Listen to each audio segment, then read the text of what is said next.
Once you can safely get your leg behind your head, you also want to work on the lift up portion of Ekapada Sirsasana.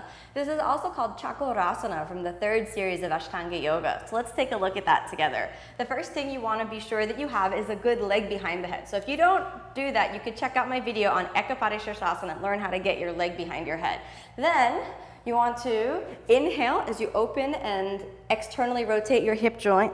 Exhale as you place your leg fully behind your head. Since we're going to be working on the core strength it takes to lift up out of Ekapada Sirsasana, you can just rest here for a moment, lower ribs inside. We'll do the work with the core instead of the arms, right, to start off with. Then you can bring your leg all the way up, tilting back and bringing your head only as far forward as you need to touch the chin right here. So you reach, hold, hold, hold. So this also tests your flexibility, you know. Are you flexible enough to get all the way in that posture? Or do you need to work a little bit more in opening your hip joint? Now if we can combine those two movements with a straightening of the arms, you can get the full lift up in Ekapada Sirsasana. Let's just test that out one more time. So the hands are forward, lower ribs inside, pelvic floor nice and strong.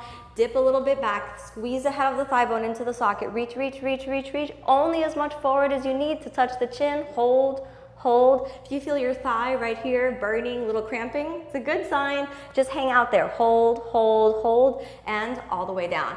If your leg got into a little cramp, just bend your knee, release, and now we'll go for the full lift up. Your leg starts to slide off. You can readjust, but make sure not to do all of the work with your hand. You want to let your head and your shoulders hold your leg fully behind your head. Let's combine those two movements. Lower belly inside, lower ribs inside. The hands are going to be a little wider than your hips width and forward of your pelvis. You lean forward into your hands, come off of the ground, then just as we did before, you reach forward, lower ribs inside, straight arms, and all the way down. You know, in the practice, you would jump back, but right now we're just working on the lift up part of it. So if you can't get that full lift up, make sure you're really pressing with the arms and you're sliding your pelvis forward and through. I'll show you that one more time, okay? So you lean forward, come here. In order to get your leg, see how the pelvis has to reach through your arms. So your arms have to be super strong. So if you just lift from here, you need to take it all the way through. And that's how you know you can do the full lift up. The endurance of the practice comes because you have to lift up and jump all the way back.